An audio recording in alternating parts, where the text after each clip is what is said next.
Hello and welcome to the Free Cheese episode 464. I'm your Joe Dix, joined by Matt Sellner. Hello. Mark Augustiniak. What's up? The Free Cheese is a weekly video game podcast about video games brought to you once a week by thefreecheese.com.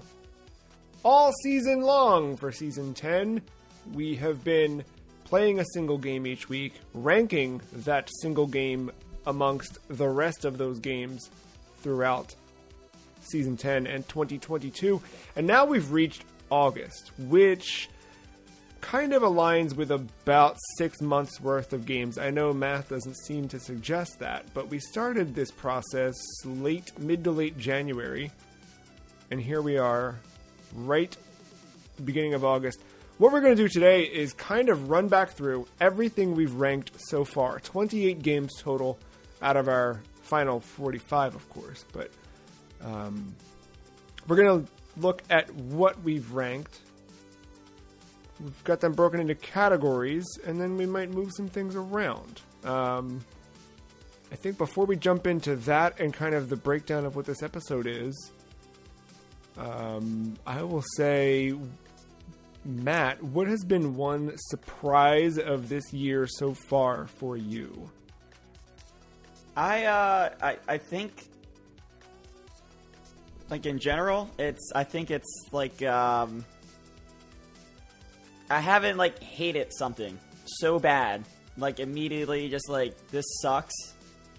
There's been frustrating moments, but nothing, and I think with how we named the categories, I think it reflects that. Like, nothing's been, like, so bad that I don't want to, like, play it, or at least like continue on to see if it can get better or something. Yeah, it almost makes me want to throw things like that on a list next year, so that way we have some disparity amongst the list.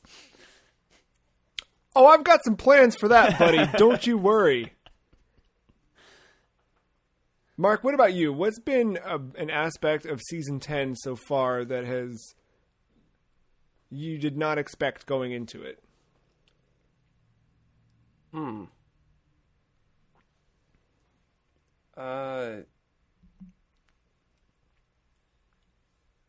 That's a good question. I'm not sure how to approach it. I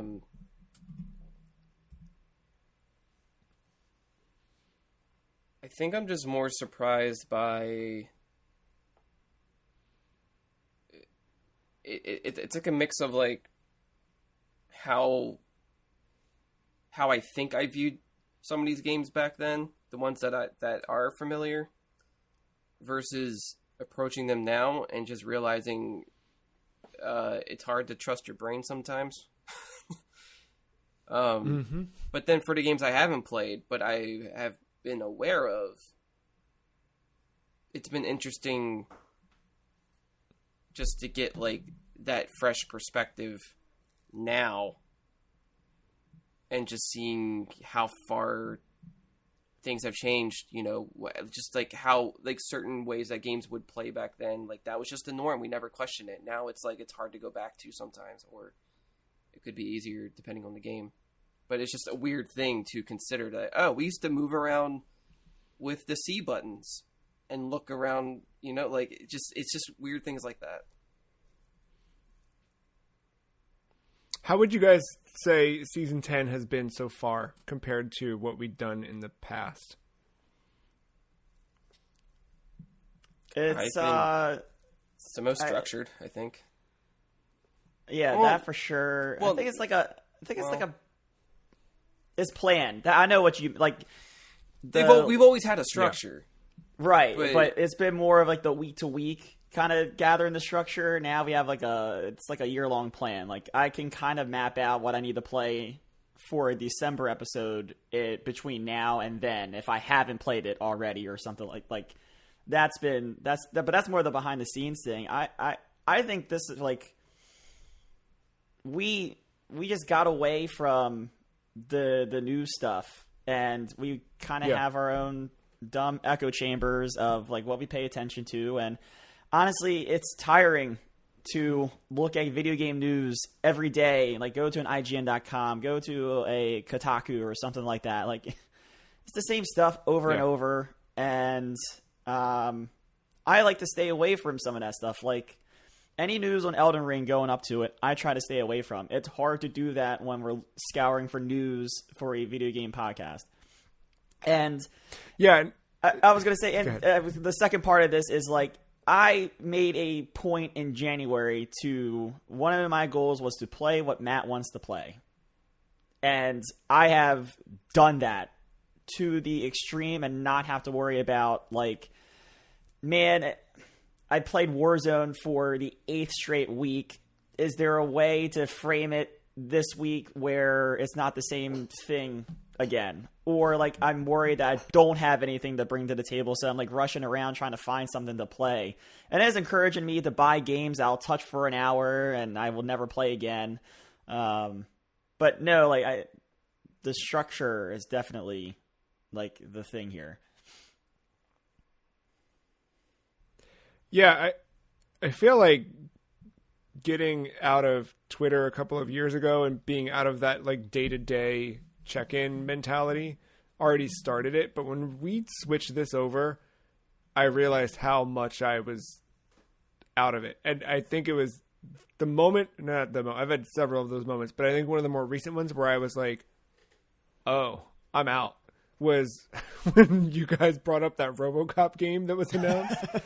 It was on, I forget which episode it was, a couple weeks back, but like you mentioned it as if like a duh, and I was like, huh? They announced a what? And like, I still have an RSS reader on my phone that I've got major outlets subscribed. Like, I still see stuff. I'm not like completely detached, but totally gone. Didn't even recognize that was a thing. Like, no idea. Had no clue. And I think that has been really refreshing this year because I don't know. I found myself playing different things and like going backwards in a way too. Like going backwards in a different way than I think we've gone backwards in the last decade. You know, I think like the way I've been approaching retro gaming in the last few years has been a lot more like in totality than just like I'm playing a game from 1996. I've gotten to the point now where I'm like, if I'm going to play said game from 1996, I want to play as close to authentic as possible. I want to also read the EGM from that month or the month leading up to it and like get back into that way of feeling and thinking. Like with PSP stuff lately, I've been on a real big PSP kick in the last couple of weeks here. So I've been like reading the launch coverage from PSP and magazines. I've been watching this stuff, like interviews with Jack Trenton when he had a puka shell necklace and was like, I've been doing all that kind of fun stuff. And like, it's different. It's a different thing that I don't think we could have done if we were still like, okay, what was the thing this week? And I played this and I did this. And I don't know. I'm curious to hear from listeners as well. If this has been refreshing or the opposite of that, anything, if you want to let us know. We've also, I think in the last few weeks, months, I don't know, we've changed even the format of how we were approaching season 10 from how we first started out in terms of the breakdown of the show. Where before we were kind of like speed running the conversation about the show and then doing other segments and things like that. Now it's kind of just a more long form conversational. Let's just talk about the game for an hour and then rank it and call it a day. I'm curious to know, listener, podcast at thefreecheese.com. What do you think of this season? What do you want more of, less of, etc.? I don't know. Do you want me to talk about my 80-hour Elden Ring adventure that I was allowed to do? Yeah. Because it stretched out for, I think, 3 months. Yeah, which I think that... I don't think I beat Elden Ring the without the change here, honestly. Yeah. And I replayed Metal Gear Solid 1 through 5 and Peace Walker this year. Yeah. Wouldn't have done that. Yeah. Yeah, no, not at all. There's a ton of stuff I don't know. And I also feel like I probably would have ended up playing, I don't know. I would have maybe felt pressure to play some certain things. I feel like we started even last year changing things up quite a bit, but this year, it's the Deathloop moment last year. Yeah, the Deathloop moment. Yeah. I think we just finally realized that. No, I'm not going to go there. We'll leave it there. Games are games. Enjoy your video games. Okay, so Matt, you came up with a pretty good approach for this here episode 464. You want to give the pitch here to the listener on what we're doing? All right, so instead of, because you've already heard us talk at length about these games, right? So us just going through the list is going to kind of be like a repeat. So what we're going to do, since we're at a nice even 28 number, we're going to separate our list into 4 kind of different categories. And we're going to name each category in accordance to its number. So, for example, 1 through 7 is our elite category. And then 8 through 14 is recommended. 15 through 21 is play if you want, and then 22 through 28 is I wish for more. And what we're going to do, instead of, like I said, instead of going through and just talking about the game again, which you can easily just go and listen to that episode number or that episode or whatever, we're going to kind of use that category and kind of ask some questions about that game in that frame of reference of where it's at on our list, and see if that joggles up some like, oh, we should not be asking these types of questions for this game. It should be in this line of questioning. And by the end of it, we might have some list movements, because we've been talking about there's some gatekeepers around. So maybe this kind of line of questioning within the category itself will jog things up. And if we do decide to do some movements, instead of one of us kind of saying like NBA Hang Time, which currently sits at 22, deserves to be number 1 on our list, someone just can't do that. What we're going to do is kind of move it within the category and then debate again. I think one of the advantages this year, and this is another thing that I like about Season 10, one of the things this year is we planned ahead so we could all play these games. When we kind of did our best game of the year, not everyone had played everything, so there was kind of this disjointedness, and kind of like Mark hadn't played something I had played. He might have felt bad to kind of like have criticism or whatever. So I think because we all play these games, we can fairly debate where it could go inside of new set category. And then have it land in a new number per se. So yeah, I think we're going to go through each of these games with that kind of line of questioning within its category and kind of jog up some feelings or some interesting conversation. I think I nailed everything, right? Yeah, perfectly. So yeah, the first category we've got here of games is the I wish for more category, which is kind of something like, this game was obviously worthy enough to get nominated for this season to begin with, but it's at the bottom tier of our list. It's in our bottom ring. Ring. We'll go with ring.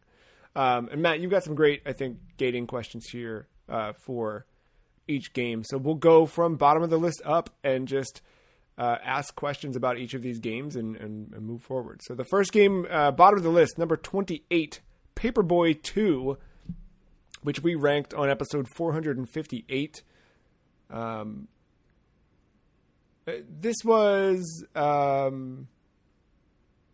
Paperboy 2. Mark, what is your fix for Paperboy 2? I think a better indicator of what houses to throw the paper at, maybe like a mini map or something, because what they show you in the beginning, and I know like they have some visual cues when you're playing, but as a first timer, it's kind of hard to pick up on that. And yeah, there's no way you memorize what houses to get on that entire road within the first 10 seconds of that game. There's no way you're going to know that with everything coming at you. So I definitely think it needs better visual cues. Kind of with that, and maybe this is where a mini-map gets included, but better use of the space of the screen. That bottom left or bottom right part of the screen, because of the weird isometric, depending on what side of the street you're on, is just a wasted space. There could be information there. Like the street? Yeah, it's just that gray asphalt. Like, it could have that mini-map, or it could have something there. It feels wasted. I also messed up. I should have picked the Genesis version, because that is a game. There's a jump button. That's awesome. The jump button is pretty good. But, yeah. Yeah, Genesis game's pretty good. No, for me, the fix for this game would be iframes. I think that you need the stage hazards. That's what makes Paperboy. But I think some of the stuff is super unforgiving, and you crash and die immediately. That's it. You're just done. I wouldn't want a health system. I think that when you get hit by an obstacle, you should get hit by an obstacle, and that should be it. You should have to avoid the things on the screen. But I think little bits, like I think the it depended on which version you were playing, right? But like sometimes the curb could be immediate death, done, you're game over. Start from the beginning, or restart the segment or whatever. I think that just like maybe the obstacles coming from a house be the thing that hurt you, or like something down the sidewalk would be the thing, but fewer stage hazards while still having the consequence of stage hazards. It's a tough balance, but I think that would make this a little bit better. Yeah, some of the hit detection too is weird, but I think your fix helps that as well. Again, because it's at that weird angle. It's not like it's like isometric, but they don't treat it truly isometric. It's very weird. Yeah, it's a peculiar thing. That said, do you want another entry from this intellectual property? Should there be a Paperboy 3?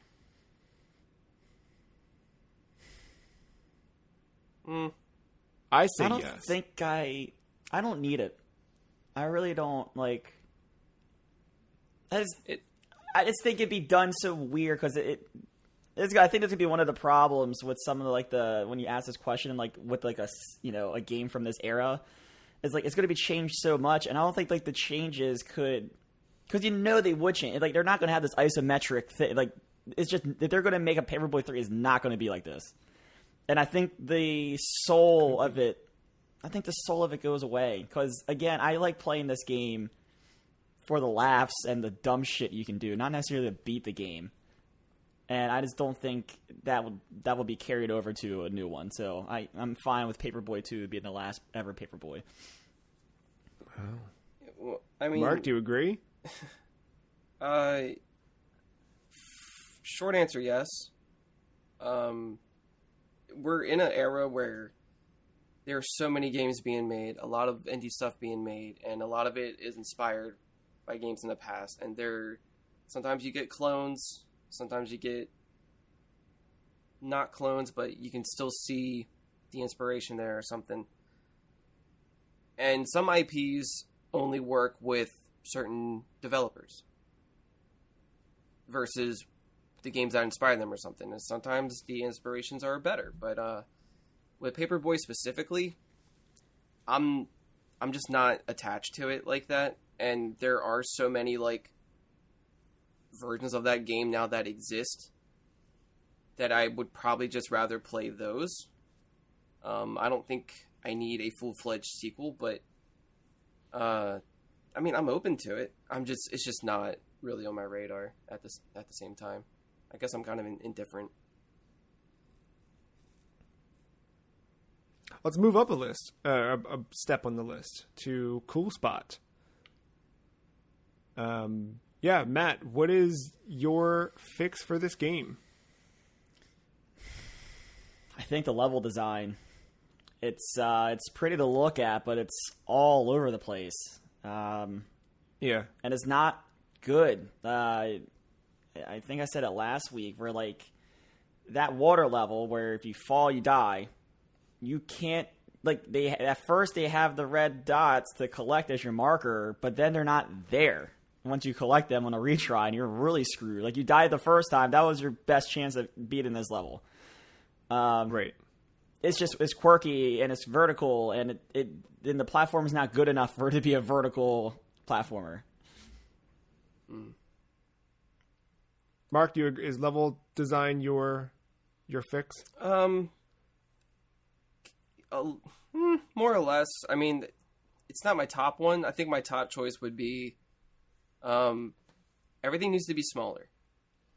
I think the sprites are too big for a game like this. You need to zoom everything out so you can see more.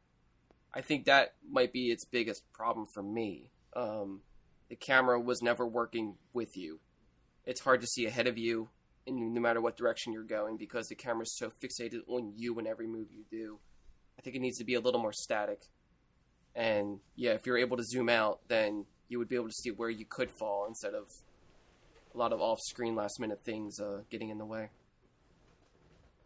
I saw a picture the other day of a fellow who had one of those 16 by 9 monitors, or maybe it was, 21 by 9 monitors, and he was playing a video game called Sonic the Hedgehog, and it was completely this huge widescreen whatever. Do you think that could be Cool Spot's answer, is just playing through emulation that makes it look, that lets you see Yeah. more of it? I mean, it would definitely be a step up for sure, but that level that Matt's talking about, if it fixes that problem, Yeah. sure, why not? And do either of you want another entry? Nope, from the don't Cool need. I'm Spot good. IP? I played my fill. Yeah, not really on the. I mean, I love all these. I was a sucker. The brands got me as a kid. So Yeah, they're I not- do. They don't. I get want me more now. mascot games. I think, you guys came up with some great game ideas for different mascots. I think there's a good lack of mascot video games that we are missing out on. So, our number 26, Billy Hatcher and the Giant Egg, which we ranked on the first episode of season 10, episode 436. Mark, what's your fix for Billy Hatcher? Where do I start? What is one of your fixes for Billy Hatcher? Let's see. I know the camera was an issue, but I don't think it was my biggest issue. I think I think this needs checkpoints. I'm not sure if this really had that. Like, it kind of did, but at the same time it didn't. It felt like it was like I remember having to start over for the dumbest reasons, and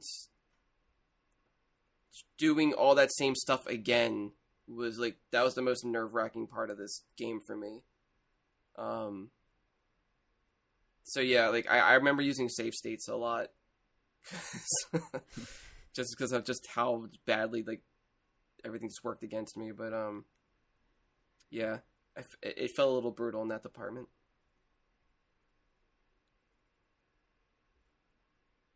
Mute it.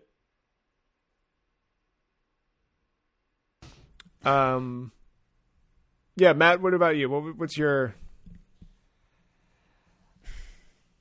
Again, the camera was an issue, but I don't think I think it's like physics, and I think it is because of the polish. And we brought it up with Double Dash, where a Sega game feels like a Sega game almost, and I just don't think it. Like, it felt like a Sega game, but not in a good way. And I think like carrying that egg around and some of the things with the egg and its physics and some of the things you had to do with the egg to make something work. And how fragile it was, too. Yeah. Like, I feel like if they improved like the some quality of life things around that and some detection things, I think this could be a very good game. Like, camera aside, like even with the bad camera, they fixed that stuff to make it at least like less frustrating when the camera goes wonky. I think that goes a long way for this game.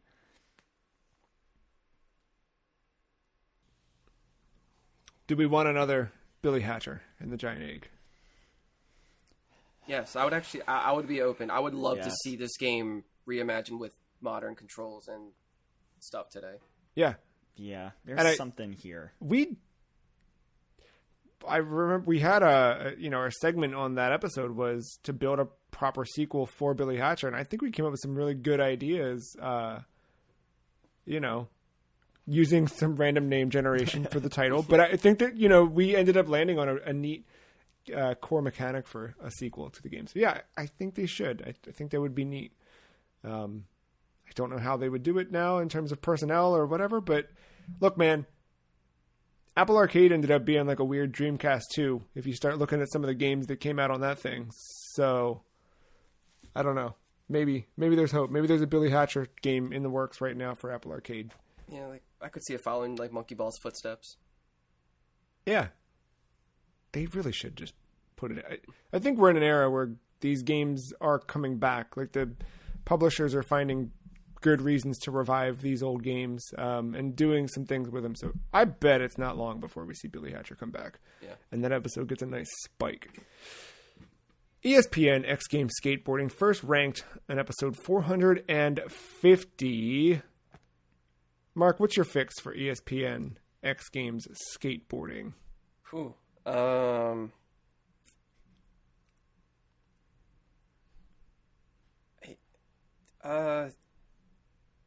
I guess the like momentum of it all, something about it just didn't feel fluent enough to want to string everything together. It was like you had to do this one trick at this one moment or else you missed it entirely, and then you gotta like keep retrying to set that up. Yeah. Like it felt a little too rigid in that regard. Instead of just trying to get it however you could do it. I don't know. It was weird. It felt a little too particular at certain parts. I feel like I just never got good at the trick system. And it was a little bit of my over familiarity with Tony Hawk games and unwillingness to kind of break that part of my brain. But it just never felt like grinding felt like so precise, but not precise enough in a weird way. It just never like clicked in the right way. Matt, what would you fix? This is a weird one because I couldn't really get to play for as long as I wanted to. I had issues running this game. But from afar, I feel like they tried to copy Tony Hawk in that game mode. That like they had that career game mode where they had like the certain levels and stuff. I kind of wish they would have like just focused on the X Games on it and maybe do like a career mode or like a story mode or something where like you do some local qualifiers and you see your skater get to the X Games and then, you know, you compete and like end of story mode. And like, you know, it doesn't have to be this whole underground, like Tony Hawk's Underground where it gets ridiculous. Like literally like 5 sets of tournaments, maybe throw a certain scenario at you, you know, just to mix up the gameplay so it's not just skateboarding 2 minutes at a time and do something like that. But I feel like if they could have done that, it did put some attention on that, what felt like a Tony Hawk career mode ripoff. Yeah. Is that how you would build a sequel? Do you want to see a sequel?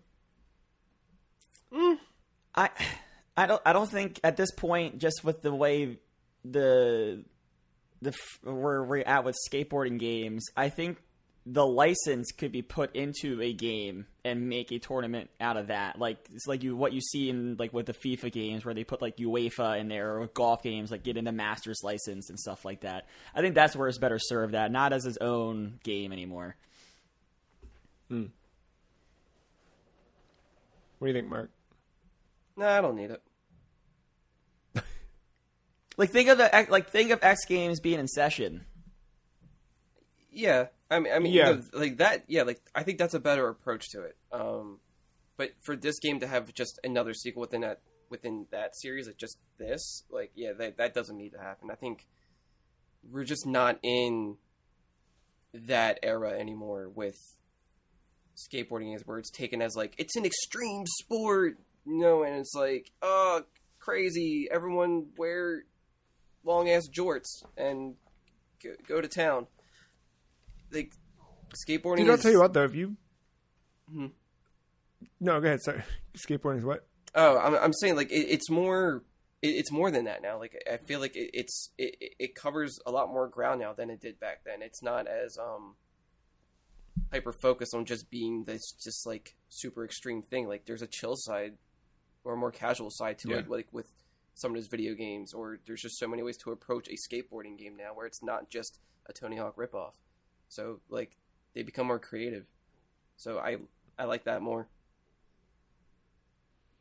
I've noticed that skater apparel has gone backwards now. Again, it's back to like the baggy khakis and like oversized sweatshirts and stuff like that. We're just reverting as a people, which is good. It's fine. It's all we're gonna make it.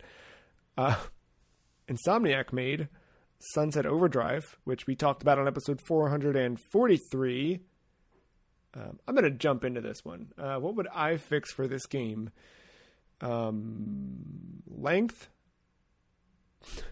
Maybe? I don't know. I feel like it was a little too long story-wise, and it kind of, like, it kept cramming things in where it could have just been, like, a little tighter.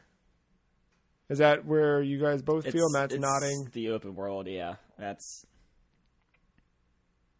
I might be cheating with this answer, but I would take out the writing entirely.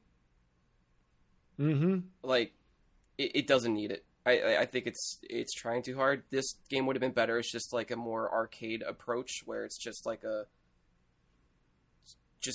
it just drops you in. There is a story, but it's not slapping you in the face the entire time. You just go around doing your thing as much as you can within this time limit, and you just try to get better at it. Like it, yeah, just like treat it like the Tony Hawk game it was trying to be. Like yeah, go full into it, and yeah, I do want a sequel to this, and I want it now. Insomniac is owned by PlayStation. So take full advantage with the PS5 hardware, make it you can do so much with that SSD and all of those things. I think you could do a lot of cool procedurally generated things in a big open world. I think that would be fun, but keep it, limited and tight. I also think maybe that new Saints Row game might be something that's like, that is going to be, I think, kind of proof of where the genre goes next. Is what does the Saints Row game do, and how well does it do it? And I think that'll dictate a lot. Do either of you want more Sunset Overdrive? I don't think I do. I don't think I liked it enough to want a sequel. I think I'm like satisfied. Like, that was a fun experiment. It was a weird time because it was Insomniac on Xbox. Like, I think it's a game that should be played at some point, but I just don't think I need... I got the sequel, and I got the elevated gameplay. It's called Spider-Man, or Spider-Man Miles Morales, and probably Spider-Man 2. Those are, like... You see the same animations in the game as in Sunset. So, like, I had more fun web slinging around town with some of the mechanics than... I don't need to go back to Energy Cola Town. Yeah, I don't need it, but... Joe, I want it for you. Okay, I'm good with that. Let's go back to the Super Nintendo Entertainment System with episode 455's NHL Stanley Cup. Matt, how would you fix this game? You see, it's weird because I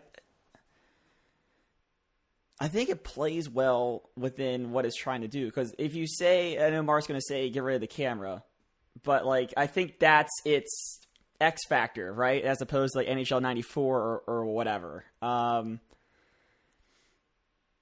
I think this is one of those weird cases where like, it's not great, but I don't know a good way to improve it without totally breaking the game and making it something it's not. Yeah, I don't have a good... Maybe get the players' licenses, so that way you have actual names instead of numbers. That's the only thing I can think of. And Mark, it's just going to be the camera for you. Well, see, yes, but I don't want it to look like all the other hockey games on that system, right? Where they just have the static flat screen, you're going left to right. So to make it stand out still, I think it should be isometric. I think it should be like a more diagonal three-quarter view and have the sprites go with that. And like, I don't know, like it has the detail quality of like a tactics game, like that level of sprite work going into this. Like, imagine if like Capcom or Squaresoft at the time was making this, like that level of artwork. I think also would help it pop out more with that angle. Because I don't know many sports games with that isn't... I think baseball might have been the only one that had a somewhat isometric angle with the sprite of the characters running from base to base. Like, it's never really There's a SNES game called FIFA World Cup that does that. Oh, do they? Mm-hmm. Yeah. I just think, or if you do want to keep that camera, I don't know, back up a bit. It just, for it to take up the whole screen, I don't know. It just hurts. It just physically hurts.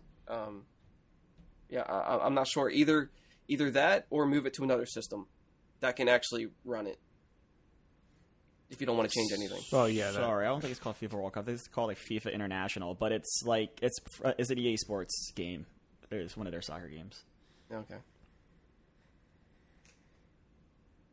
And I assume generally we'd want another entry. I mean, it's hockey, right? So that's kind you're of kind of getting it, and this is one of those things, kind of like I think Paperboy, right? Where like this is weird because you see hockey games, and it's not going to be like the 16-bit thing anymore. I don't think, or if it is, it's not going to do well. And yeah, no, not this franchise. I don't need another one like this.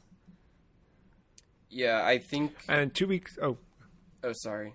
I was gonna say I think just going forward with me with a lot of sports games in particular,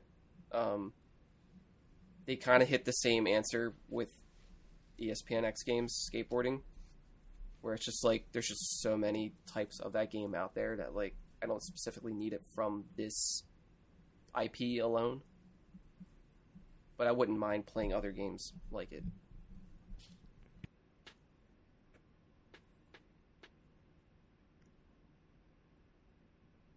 And yeah, then 2 weeks later, NBA Hang Time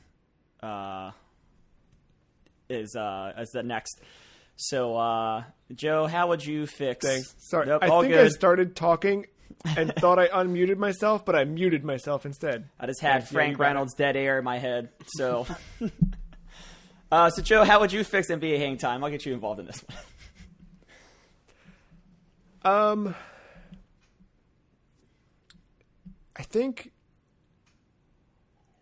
this is going to sound stupid. The best part of NBA Hang Time is when you have crazy stats. So I think you surface that up front. I think you make a career mode, but you make yourself like you play the end of the career game with maxed out stats. The crowd's going wild with your name on poster board in the background, going nuts for your player, and then you have to start and see the beginning of the journey so that you can build up toward that. But I think like the hook of that game is the fun of how good it feels to be great. But when you're starting out with super low stats or playing as a team who's not, it's tough to get excited. And I think like as much as I don't love tutorialization in games, I think that there's in something like this, like it is convoluted to figure out how to do turbo, to do certain moves and things like that. Like I really had to read and understand the manual to pull that stuff off well, and have fun with it. And yeah, it took some time, but I think I would just make sure that people can have fun. Like put the fun first.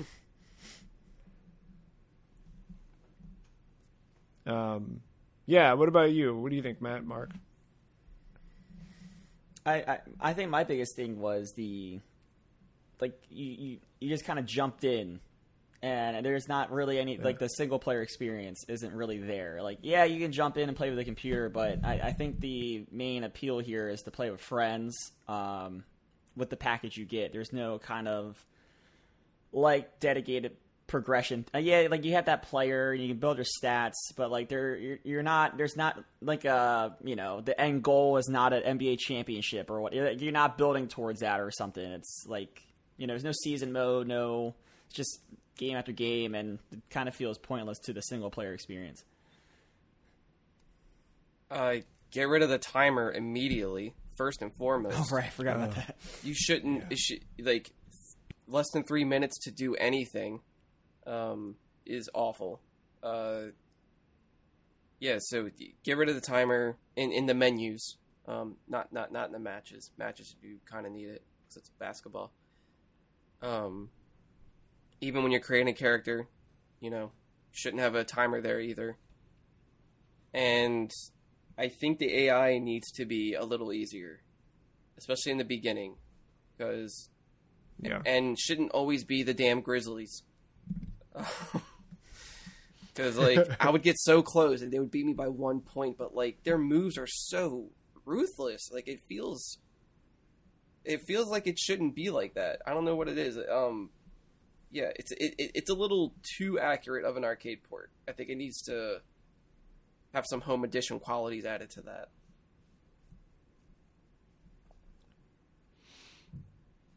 So this kind of brings us to the end of the I Wish for More category with these 7 games: Paperboy 2, Cool Spot, Billy Eicher and the Giant Egg, ESPN X Games, Skateboarding, Sunset Overdrive, NHL Stanley Cup, and NBA Hang Time. Do any of these 7, in your mind, belong in a different category?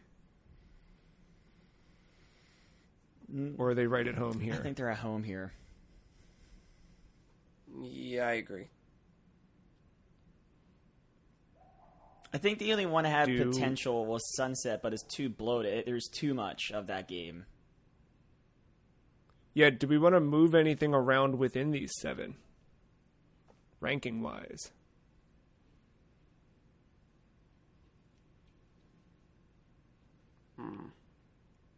You know, I don't. Looking at it, I feel like that's starting to open. I think it's good. I don't want to. Nah, I think they're fine. I think this is good. Mark? I think overall it's fine as it is. I was hesitant with Stanley Cup, like getting reminded of the visuals wanted me to put it at the very bottom, but that's not fair. So yeah, we can keep it as it is. Well, that's going to move us into our Play It If You Want category, which is kind of, I think, specifically the idea that, like, hey, there's something to this game. It might be for you if you know who you are. And with that, we're going to kind of run through, the questions here to help you decide whether or not you should play it. Our first game is episode 437's Devil's Crush. Which I guess, Mark, why didn't Devil's Crush get higher on our list? It is at number 21 so far. I think it maybe might have something to do with the way that the pinball is simulated. Might be a little brutal. Mm-hmm. And the way that it demands for you to keep starting over probably quicker than you intended might be a deterrent. And then even if you were to do everything, there's not really anything to really signify that. It just kind of keeps going. Like the bosses don't stay dead; they keep coming back. I don't know. I don't think you'll ever really feel satisfied, even with the ending that they do have in this game. I don't think you'll ever really feel like you completed something. Matt, what kept this from climbing higher? Yeah. I mean, because like the visuals and the music, I love. Like I love pinball, but that's the only obstacle I can really think of. Is progression, I guess. I think just the total package is just one board. That board is massive, has a lot to do, different things, but I think just like it is the Devil's Crush is that that is the board. That's the package. And I think when you start to look at some of these games that go up, there are multiple modes, multiple ways of playing it. If there isn't, I think like the package that is offered is bigger and it's good all around, unlike Sunset, where Sunset it falls flat on what it's trying to do with the open world. But yeah, no, I think it's just the one board. I think that's what held it back. And then when we go to what game do you need to like to recommend this game to you, or what kind of stuff should you be into if Devil's Crush would be something for you? I would say if you've ever started a conversation with a friend by saying, dude, Demon's Tilt, then Devil's Crush is probably for you. I think if you want to be someone who's that guy who knows weird PC Engine games, Devil's Crush is probably for you. You probably already know about Devil's Crush, to be honest. So there's that. But what do you think, Matt? The Windows 95 pinball, like that intrigued you, or you ever played with that as a kid and liked it, and you like Doom. Yeah. Yeah, I mean, that Mark, any... pretty much hit the nail on the head there. Yeah, old Space Cadet. Yeah, that's the name of it. Couldn't remember it. Yeah. Then let's jump to episode 461's Peggle. Why did this not get higher on the list, Matt? For me, it was too casual, but I think it's better. I think that question's better asked for you all. Mark, what do you think? I think similar to Devil's Crush, because I think that's what we kept comparing to, because it is the most similar out of this list, and they just happen to be next to each other.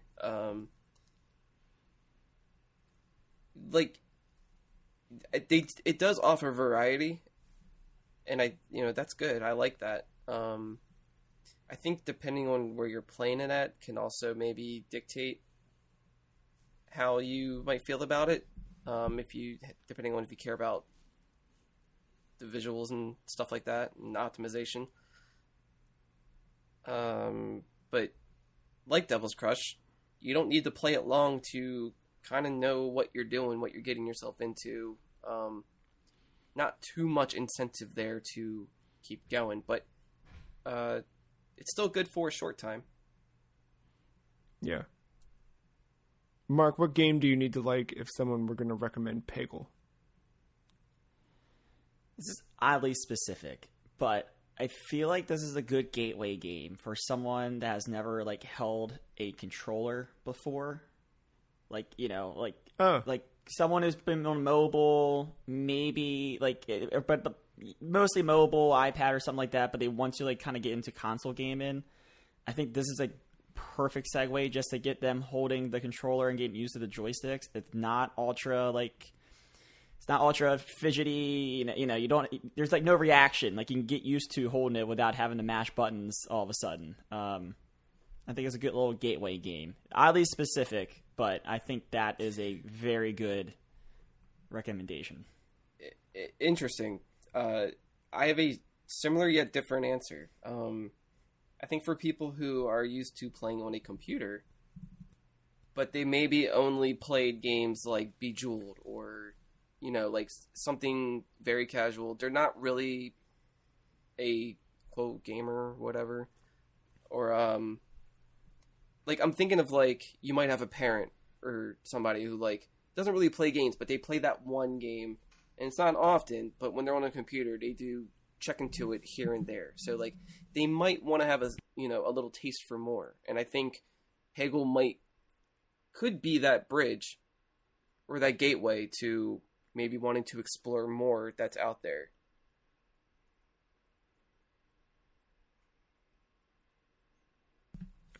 Let's go to number 19 on our list, ESPN NFL Football, which we ranked on episode 440. Matt, why did this not get higher on our list? I don't know. Let me ask you all. I think the crib, right? That was a waste. There was some bloat around it for sure. Yeah. Yeah. Honestly, I think it's just one of those. It's just one of those things where this is a specific this is a football simulation game. Not everyone likes football. And I think that also people don't like to play Madden or games like that. And I think that's kind of why. It's an oddly specific genre. And if you don't like football games, this is not for you. I'm going to recommend Blitz or something else a little bit more arcadey before I recommend simulation football.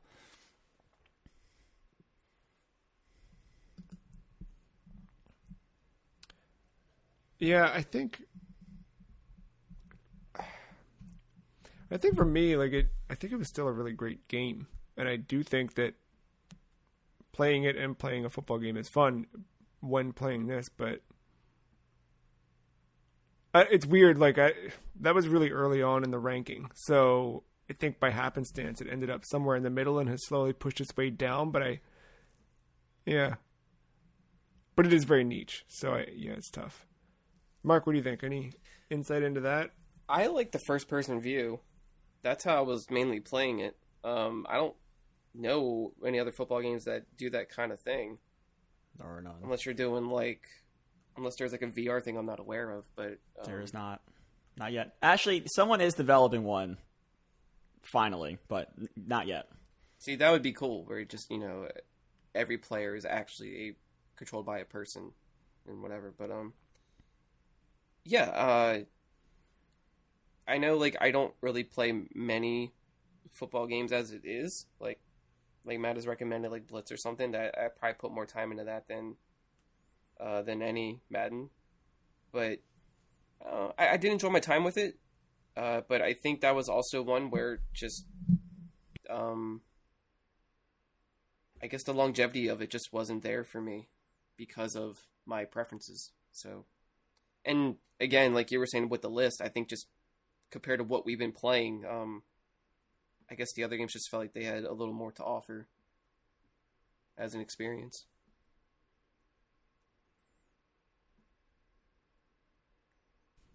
I think we feel pretty good about who to recommend this game to. Yeah. If you like football. But honestly, if you've ever been curious about a good sports game, I think this is one of the last great sports games. I would say, I would recommend this game probably with a couple roster updates, if you can find roster updates, and somehow play, wherever you're playing it at, if you can somehow get a little bit more modernization to it with up to date rosters. I think this is better than some recent Madden games. Really. Yeah. I think that's the thing. I would recommend this probably over a Madden 23 that's coming out.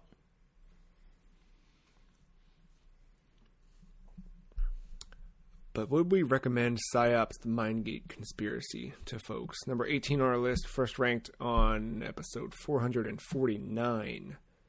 Why didn't this one get higher on our list? Mark, what do you think?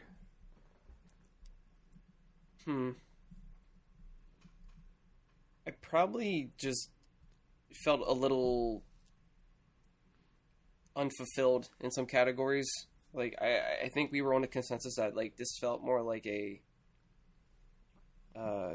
maybe not sandbox, but it was basically a game to just try out a mechanic, and they just kind of built the game around that mechanic, and you can kind of feel that off the get-go, which is fine. I don't think that's bad necessarily, but if you're trying to get more out of it, I'm not sure if it's going to be here. But it has a lot of potential. Yeah, it just felt like I think it also, it's weird to say, but of a lot of the games, this one felt the most dated. I think it was it feels like Midway. It feels like Midway. Yeah, yeah. I would say I think it's fun. I think this is where the sandboxing came from. It's fun to poke around in for a couple hours and then kind of outstays its welcome. Nothing's keeping you going besides maybe getting another power, but they get weirder and complicated. But I would recommend this to somebody who is either a teenager right now or approaching your early 30s and you're reminiscing for when you were a teenager. And I want you to, here's how you play this game. I want you to go into your local retro video game store, because they're everywhere now. I want you to buy a PlayStation 2 and then buy a copy of this game.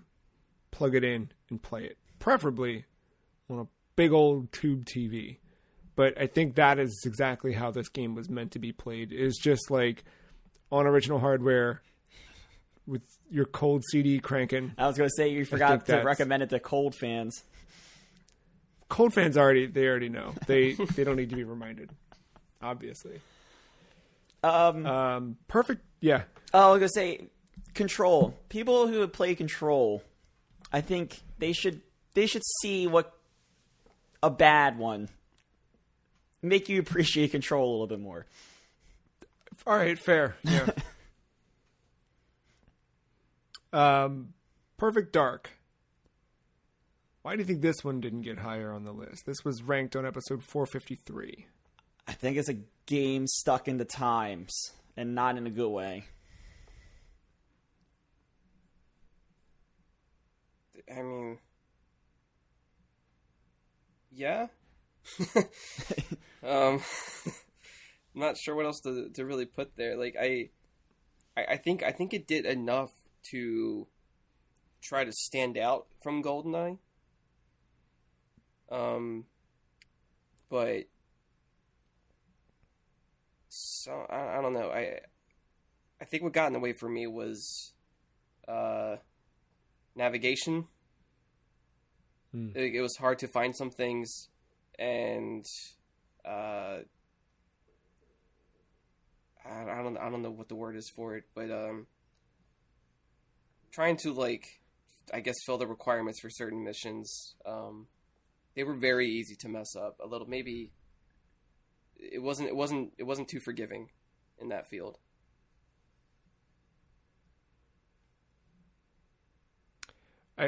I think the game's got a lot of style, and I think for that I would recommend this to people who like I don't even know, like something more modern, but I don't know, there's just a flavor to this. Like I feel like if you find yourself trending towards I don't know, stuff like Nier Automata has a lot of style too. Like I don't know. They're totally different games, not at all close. But like, I just think like something like that, where it's like there's a world here that's of its own. You know, there was a sequel to Perfect Dark, but I don't think it's really remembered or revered as much as the original. And I don't recommend the I campaign think to anyone. I think it's too obtuse for today's standards. Really, I would recommend the multiplayer for those chasing like couch co-op, or once you try to relive like old-timey GoldenEye days. Like, that's when I had the most fun. That day, the three of us played.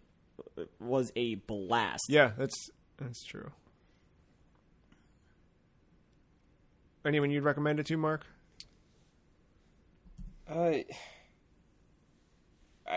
like, I mean, I feel like the GoldenEye thing's a little too on the nose, right? But if you want to see, like, if you haven't played these, and the other Perfect Dark games as well, if you haven't played these, but you somehow play Time Splitters or whatever, yeah, maybe worth checking out. And oddly enough, people who like Rainbow Six, I had some, there was some, I don't know why it reminds me of that. Of just like, you have certain missions to do. You got to do it a certain way. There is some stealth involved.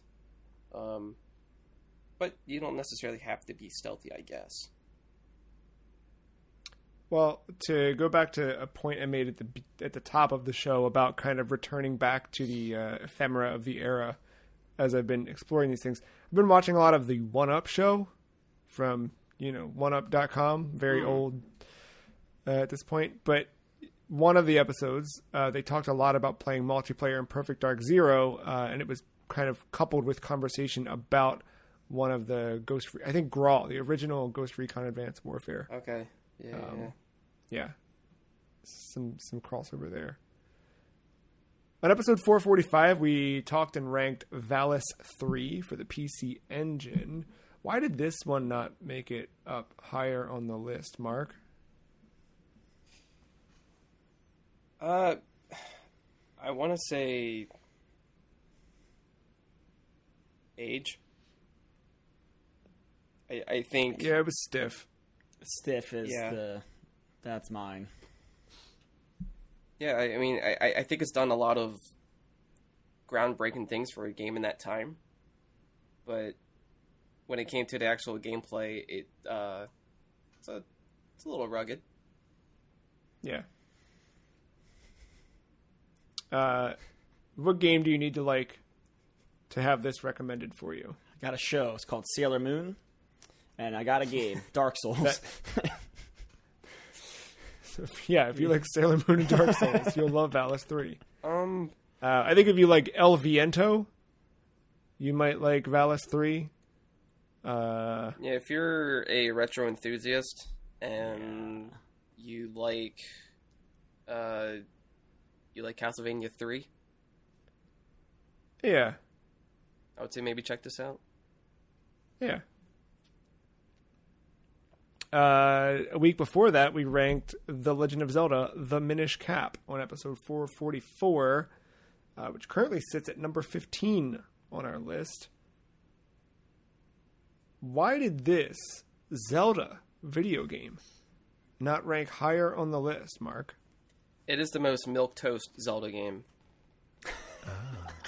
out of the franchise. Like, it's not bad, but Yeah.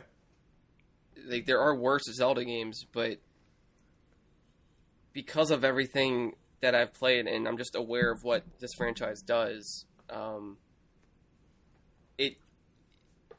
it reuses so many characters and things from other games that it kind of loses its identity. Like, yes, you can be tiny and you can go through things, and it does have creative dungeons based around that. But if the game was just that, this would have been a much shorter game. And so to fill that void, I think they had to rely on a lot of more familiar things. And if you're somebody who is a stickler with the timeline, you're going to be mad about seeing characters from different games that shouldn't be there. Yeah, that's a really, I think you summed up kind of my, like, I like this a lot, but it was very much just like another Zelda, and one that like didn't do a ton to be wholly different. Yeah. Or it did, but like it borrowed a lot of existing things.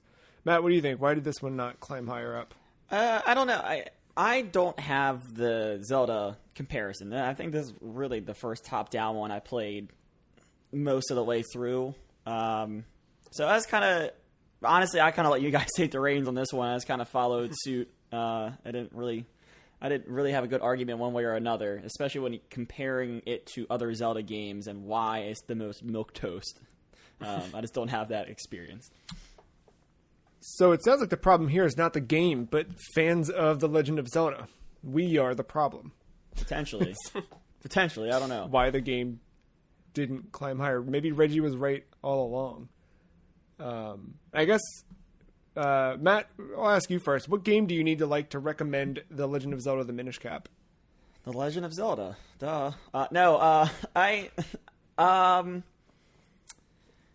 trying to think top-down combat, and I can't think of a game. It's like top-down, like sword and shield, like Zelda. Really. Probably the Mana games. The Mana games I think lend well to this. I think even some of the, like, thinking of Capcom's history, I think if you like the Mega Man Zero series, like there's some, I know it's not the exact same because I know that was Indie Create stuff, but just like there's like a different flavor to this one than there is some of the other Zelda stuff. So I don't know. I mean, they both got backtracking, so. Yeah, that's true. Well, that Legend of Zelda: The Minish Cap caps off our Play It If You Want To category. Is there anything in these 7 games, Matt, Mark, that you feel like propels them above or pushes them below this category? I think it mostly stands well in my eyes. I could argue Perfect Dark being above Valis. But that's if we're just talking gameplay. But it's not like this must be it. I'm not demanding it by any means. No, yeah. I'm fine with it how it is. The only one I would promote is ESPN, but that's like me. Because like that, I'm the niche, right? But it's not. I can't like you have to like football. Like there's no way around. I don't think you're gonna enjoy this if you don't like football. I don't know. I've fallen out of like really liking football, but I still like this game a lot. Yeah, But I'm not. I'm not gonna- I'm not bumping it. Nah. Yeah. No, I think everything's good as it is. So why don't we bump ourselves to a quick break? When we come back, we've got our top 14.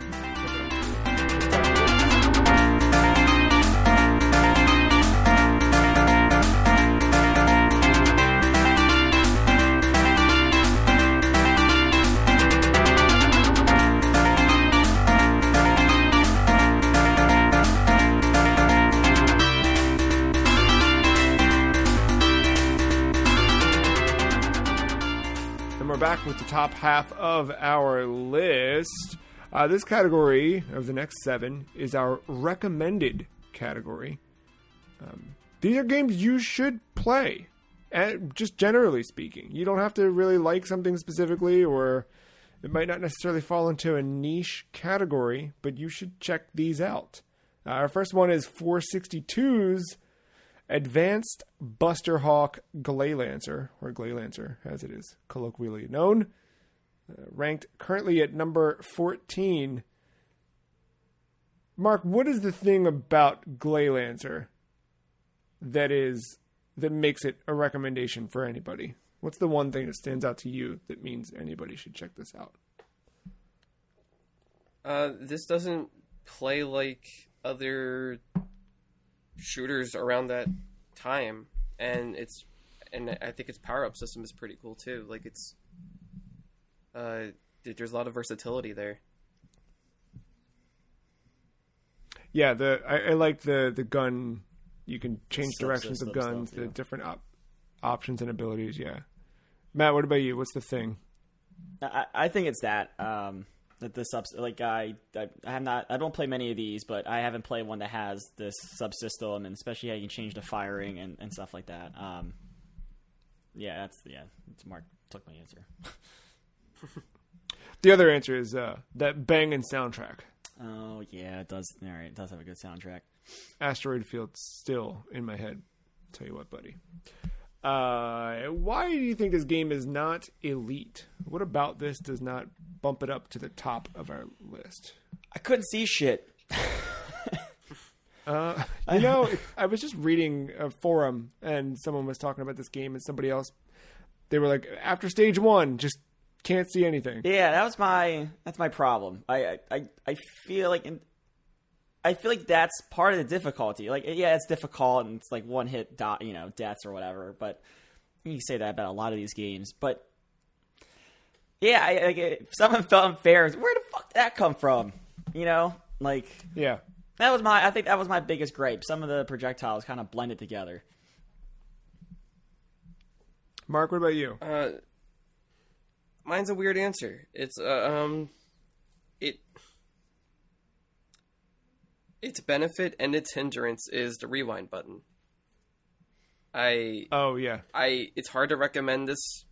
It's hard for me to recommend it without the rewind button. But at the same time, the fact that I relied on it so much probably says a lot about me. But also it just shows how tough this game can be. And I'm not sure if you're into that, hey, go for it. But because of that button, I think it is easier to recommend. Yeah, and I think subsequent playthroughs, I got better at using it less. And you do just start to learn the layout of the thing. But there's a little bit of a learning curve. SSX Tricky, our number 13. We first ranked it on episode 439. Matt, what is the thing in this game that makes it a recommendation for anybody? I just think how over the top it is, like in terms of snowboarding. Like it's esports big, like at its finest. It's just over the top. It's arcadey. It's fast. There is a level of there is a learning curve to it where, like, you know, you're going to have to learn a couple things. But I think once you kind of get past that, it is so fun to pull off all the different mechanics and moves and shortcuts and race it. And I think, like, there are more great levels than there are duds. And it's just that over the topness, I think. It's like it. If you're going to play a snowboarding game, like, I think this is my recommendation because of that. Yeah. Mark, what do you think? Yeah, I think for a game like this, yeah, like it has that arcadey style to it, but it's also like it's asking you to invest. Like, this game has life to it. It does have some longevity to it, and the more you put into it, I think the more you will get rewarded from it. And I think it has a decent way of going about it. But, like, you know, getting different boards, different characters. I think having to do certain requirements of, like, tricks or something like that in certain stages, or like clear times, or winning, like, so many things. There's just a lot to have there if you're willing to put the time into it, and I think that's good with a game like that. I think one of the things that held it back from being elite for me is that I never quite felt good at the game. I remember always feeling like I was struggling to get better at it. I kind of did, but it just never felt like I was fully understanding how to do the stuff. But I agree with. I think it's a really good, fun, weird snowboarding game that we just don't have any of anymore, unfortunately. It's a shame, but is there anything else you guys think held it back? I think again, I don't know the word, but, like, it's too many menus. It's too many confirmations to just pick a thing and do said thing. Like, you have to set up all the things for your character in order to pick the character or something like that. Like, it just felt very obtuse. And, so it's not as streamlined, I feel, to do everything, but maybe that's just me. But, I agree with the menu in. I also think on top of the menu in, it's not exactly clear. Like, there's no good way to know what is next in that trick book, which is such an aspect, like, to unlocking something with that character. It's not a good, like, it's not right there in the pause menu or something. It's you have to kind of, like, backtrack and remember it. I've been playing Arkham Origins a good bit when it doesn't crash on 360, and there's things in there where, like, you're doing these little mini challenges, and there's combat ones, and there's the Predator ones, like the stealth stuff. And it's super clean because you just hit select, or whatever the button is, you hit back on 360, and then you go to the menu and it says, like, hey, do 20 of these in a single combat encounter.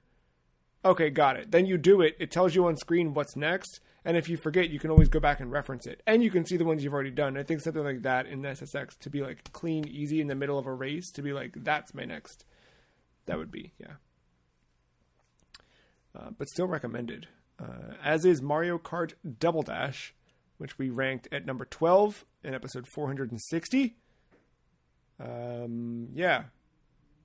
Matt, what is the thing in this that makes it a recommendation? Best track ever in this game. All right, Mark, what is the thing in this that makes it a recommendation for anybody?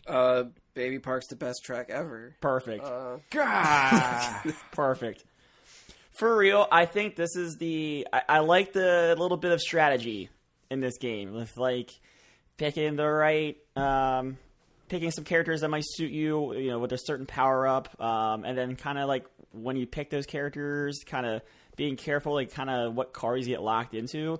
As you progress through the game and beat all the cups and stuff like that, like, you kind of unlock, like, a nice fleet of selection as far as, like, acceleration and speed difference across both kind of weight classes. But, like, when you first start, you have to be careful of that. And I think there's experimentation to kind of finding, like, your pairing, your car, and whatever. Like, your strategy is a bad word for a Mario Kart game, but yeah, like, you know, your crew and your car, I think, there's some tweaking you can do to kind of find like an optimum one, which is cool in a Mario Kart game, I think. Yeah. And I think I mentioned this on the episode, but I think the course selection in this is stellar. I think there's so many good courses, top to bottom. Yeah, Baby Park. Baby Park. Including Baby Park, maybe, but yeah. Oh, Matt, you forgot Baby Park. Right, Baby Park. So what makes this game not elite, Mark? Why is this one not in the upper echelon of our list? I'm gonna. I think for the time it was doing something that actually even now, like, there's still, I don't know many other team racers like this one, but I think it's harder to get into this now for me in a post Mario Kart 8 Deluxe world where you can customize a car better to suit your playstyle and not get like locked into a certain car you might not like, but you might like a certain character or something. Yeah. And the boosts, the double dash itself, I like how on demand you can have it, but it doesn't really feel much of a dash to me still. Like, I feel like you have to do a lot of those in order to get like a good, decent speed, which I guess is the whole point of the damn game. But yeah, I don't know. I just think some parts of the game could be better, and I think they are in other games. And peak experience with this game is, I think, with a friend or friends. I think by yourself, it's a little empty. Yeah, I agree with that. Let's talk about number 11, Gitaroo Man, which we ranked on episode 442. I'm going to jump in on this one. I think the thing that makes this game a recommendation for anybody is the approachability. It's tough. I don't think it's like something like Peggle where you could hand it to somebody who's not as comfortable with a controller and they'd be okay. But I think general familiarity with a controller, I think this one does some cool things input-wise that lends itself to, there's precision needed, but not as much as like, Metal Gear Solid 2 Sons of Liberty. Right? Like, you don't need to be able to like move a character. You just need to be able to like point towards a direction in a line, and it's much more, I think, easily visualized than some other games with a controller. Plus, it's got a cool vibe. But yeah, what do you think, Matt? Why is this one recommended to anybody? I think it's like a very approachable and accessible rhythm game. From like you think of something like Guitar Hero, like you need the plastic peripheral. Like I think this is right up there in terms of like the best rhythm games, and I like its absurdness. It's like breathtaking in something like this is weird. The absurdness, the mechanic, I really like the way they approach the rhythm, like holding the analog and following the line and the pattern. I think the mechanic and the absurdness is great, and I kind of like the. I don't think there was like a favorite song, but I don't think there was like one I hated either. I can't, I think that I can't point at something is really good, and because of that, I like the whole package. Mark, is there anything specific about this that you feel like makes it a great recommendation for anybody? I guess I'd kind of be echoing Matt a little bit, but its visual style I adore, and it's hard to come across many games like that, surprisingly, or just not many quite match this one. Yeah, it's very unique in that sense. And then the music, even though it's like, you read it and it says, Gitaroo Man, and it's a guy with a guitar. It's not just rock. There is a wide variety of songs, and none of it's licensed music. Like, it's all just original composed stuff. And I think that is something to be explored. I really appreciate that aspect of it. Like it's like not just a fine rhythm game, but it's just a fine music game. Like it might open your ears to probably stuff you normally wouldn't listen to or something. Very, very artistic game. So why is it not Elite? Because when you pause it, you're screwed. Oh yeah, I forgot about that. You have to start over. Yeah, I think the That's a bad, yeah. PSP version, I didn't have that problem, I remember. But yeah, that's for true. I think I think it's an example of a game that is it's hindered by its length. I think it could have been longer. I think like 1 or 2 tracks. You could have easily kept me going for another 1 or 2 tracks, at least. Yeah,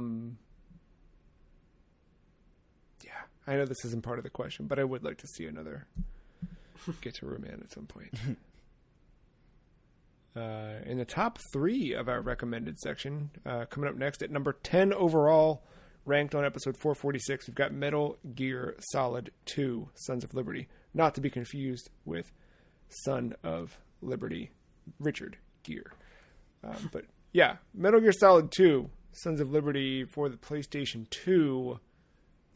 Man, Mark, why would you recommend this to anybody? I think if you look, I mean, it's a good question. Why this over 1 or 3 or just the game in general?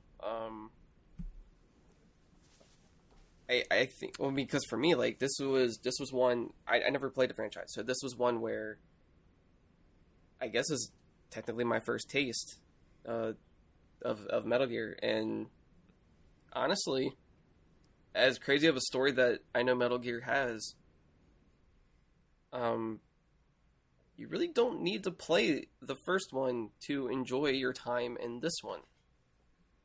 And the story definitely will go places to reaffirm that. Yeah. And it's also just, like, it's nice when sequels go above and beyond the first game. And it's usually why I appreciate them more than the originals or, like, the first ones in a series. Because, like, yes, I appreciate the first title for putting itself on the map and trying to do something and trying to sculpt something and get that ball rolling. But sequels usually already have the momentum. They don't have to worry about building it up anymore. You just keep going. And this one does that really well. It's just so surprising. In like, even with the controls, like, whether you like it or hate it, it stands out. Not other, like, I don't know any other games that play like this, or the way that you navigate through your inventory, or the way you do anything with a character. I can't compare this to anything else. So yeah, it stands the test of time. Matt, what do you think? Why would you recommend this to anybody? I think the Metal Gear Solid series is fucking fantastic. I think Kojima has a level of detail with these games that's kind of unmatched. But I specifically put this one on because I knew you guys hadn't really played Metal Gear Solid, and this was the first one I had played. There was a reason I put this one first. I know, like, you probably should start with 1 story-wise. You do miss a lot of things. You can follow along. There's so much you're missing out on not having the whole story from Shadow Moses. But I think, like, in a stealth game, at its, I don't know, it's just at its core, it's such a wild game. I think the stealth mechanics are good. I think the attention to detail is good. I like the wonky ways you have to. Kojima makes you play the game at points to progress. The gameplay segments. It's a well crafted machine. Despite you not playing a Solid Snake for 2/3 of it. Yeah. Yeah, I'm happy that I finally got to play this one this year. And I think that it's it's one of those cool things that, like, I don't know. To me, this is like one of those few games that's synonymous with the PlayStation 2. So I feel like, you know, as important as the PlayStation 2 is in video game history, so is Metal Gear Solid 2. And I think for that, I think anybody should jump into this and appreciate it.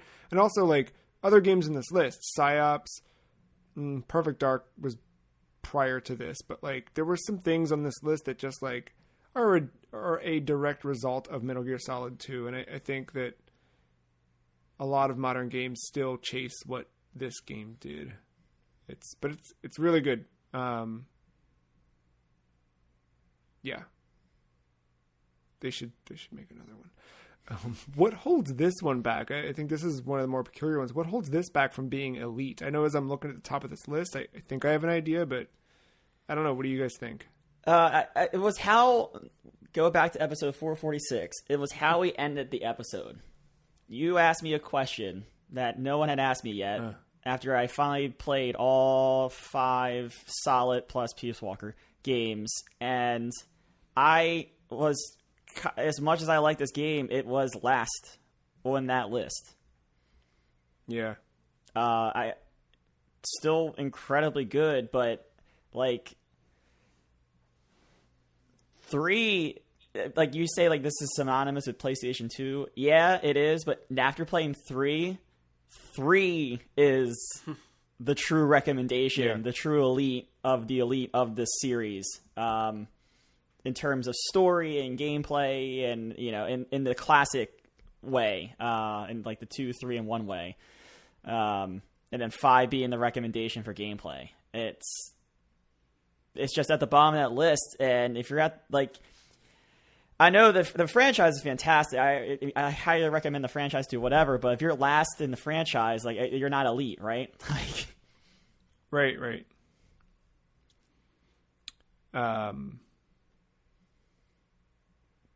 But still recommended nonetheless.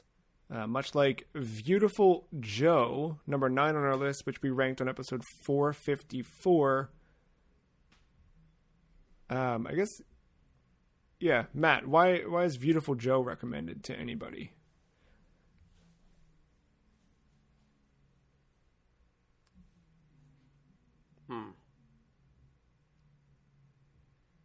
I'll say it's got a cool spooky level, so that's a plus. But yeah, that's like very early on, right?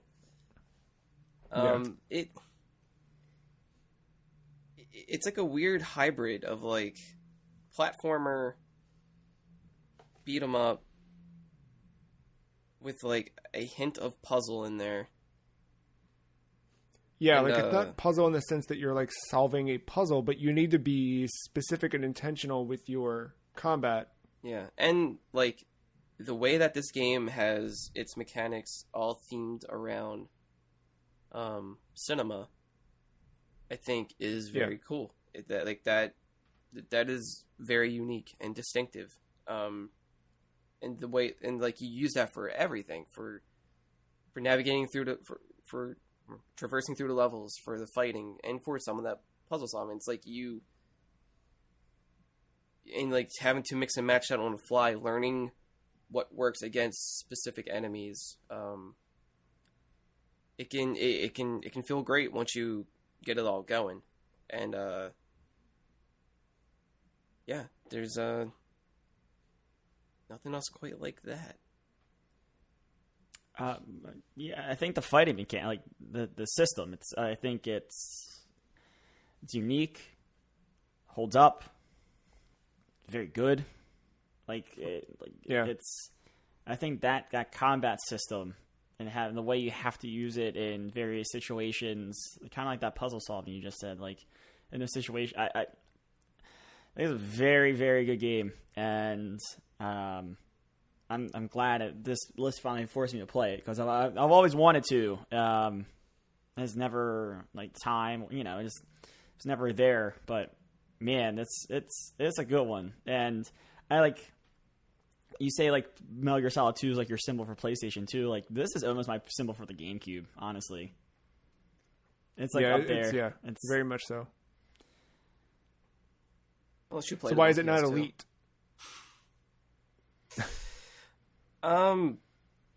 it can be brutal.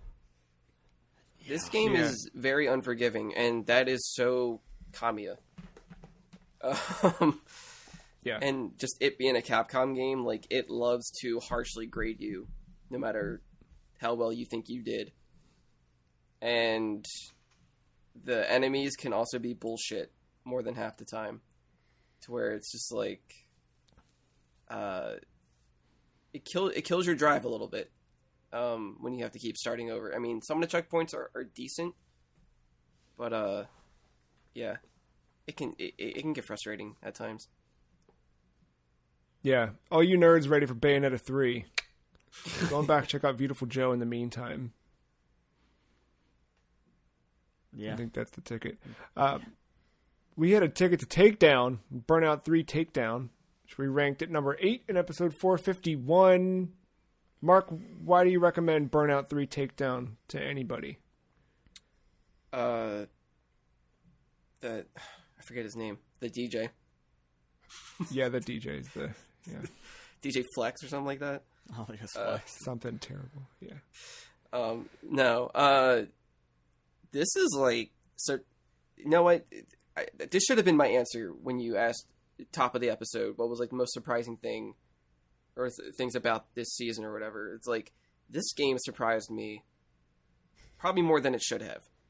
Because I haven't really played many racing games that weren't Mario Kart or something along those lines. And then I get to this, and this feels right up my alley. Like, this is my kind of racing game here. Like, I love F-Zero, but like, when it comes to like feeling good about taking other cars down while you're just boosting past them, and they really want you to feel that effect, like, that can be addicting. Yeah. Like in a good way. And I just had so much fun with that. I did have to adjust some things with camera stuff, but like very minor. Like, that doesn't take away anything from my experience. But yeah, just like building up that boost, that mechanic, building up that boost by either damaging other cars or doing near misses from traffic. Using that to your advantage to both taking down other cars and just trying to win. As far as, I guess, the main race goes, I know there's other modes in it too. Like, it just, I don't know, there's just something about that replay value there. It's too good. Striker. DJ Striker. Striker. Yes. Yeah. That's better than Flex. I looked at the reviews because he wrote my review. Oh, right, of course. Matt, yeah. It's like that road rash thing. It's like racing with offense, and it's awesome, and it feels so good to race with offense. And just like having your car as a weapon, there's something so satisfying. And it like, again, it's the whole presentation, it's not just taking out the car, but it's the feeling of it because of how the game encourages it, presents it. There's just something so satisfying to it. I think that is, cause like there's other arcade racers, and there's probably other arcade racers that do it better. Like, I think Forza Horizon is a better like arcadey racer when it comes down to mechanics, but like there is something to racing with offense, and I think this game showcases it perfectly. Really, perfectly. And its approachability, too. I think we figured it out during that episode. It's like a 5-button, like a 3-button racer. It's like gas, brake, boost. It's very approachable as well. So why is it not Elite? The career mode. The career mode goes a long time. I mean, it's burnout, but they're just going to feel like burn out by the time you get through it all, I think. Oh. Yeah, no, I agree. It just... I don't know. I mean... That said, I do remember playing this kind of ad nauseum when I was younger, just because you could. I think the the boost also can work against you. Like you can touch a pixel of another car and you're fucked. Yeah, there's some weird collision So, like, stuff. Yeah, and having to keep seeing yourself die over and over and over, and that kind of just like ruining the race for you, and you can't catch up. Like, that sucks. Yeah. So that brings us to the end of our recommended section. I feel like we're kind of leaving things as they are, and I'm not upset with it. Do you feel like anything in this recommended list needs to be pushed up or knocked down? I was thinking about throwing a grenade into this, but I would see how you all think, what you all feel. Again, this could just be me. Metal Gear Solid 2 down a category. Oof.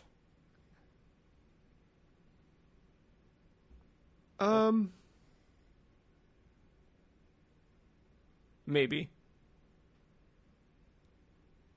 I was gonna put it above Beautiful Joe. I just that last question on that episode has fucked me up for a long time, and this is my chance to revisit it. Like, I know 3's not on his list, but like 3's the one on PlayStation 2. Right, but you also said like they're all good. Yeah, So, that's like, the problem. The fact that this one is the only Metal Gear in this list, it's still good. Yeah.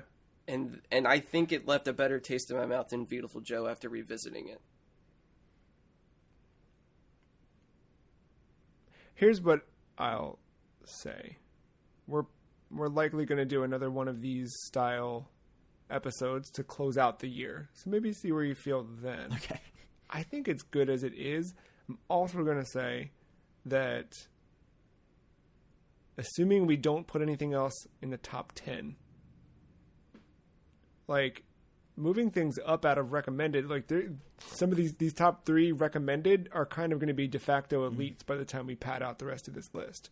We should probably figure out if we want to maybe make the top 5 elite and then the next 10 are recommended and then so on and so forth. I don't know. But because we were going to have 45, so it won't be a clean, even split. But yeah. I don't know. I think I'm happy with it as it is. I feel good about it. I could see arguments to move up or down, but honestly, I feel good about where things are at. I vote leave it. Yeah, that's where I'm at. You feel super strongly about Beautiful Joe, Mark? No, yeah, we can move on. I was the only other thing. I don't know if we were doing it here or after we talk about the next section about moving stuff to other sections. What do you? I mean, I think if I'm not hard pressed on it. It was just thinking out loud. But like I would put. Actually, never mind. I was going to put Burnout 3 into the Elite section, but... Well, do you want to go through Elite and talk about it and then maybe reflect? Yeah. Okay. Let's do that. So let's look at our first game in the Elite category. Ranked in episode 447, WWF No Mercy, currently sitting at number 7 on our list. So what is the Elite factor, or what's the combination of things that made this game so good? So wrestling games are awesome. I think anyone can appreciate a good wrestling game. Yeah. This is the best wrestling game because of the number of matches that are available and modes. The roster is probably the original roster. I know you can mod stuff in and stuff, whatever, but like the original roster is like probably peak wrestling for a lot of people. Create a character, like with the SmackDown Mall and the level of detail you can get into there. Customizing the wrestlers, the level of detail you can get into there if you want to go that route. And just like you can have all the fun with the multiplayer, but also for those that are just kind of just playing by themselves, like there is also multi-branching career or story modes for each of these belts, and they could be all ridiculous. Like I won the women's championship with Stone Cold Steve Austin, which is kind of awesome in his own weird way. So like I just think like wrestling games are good. This has the total package, which makes it the best one, and I think a best wrestling game is Elite.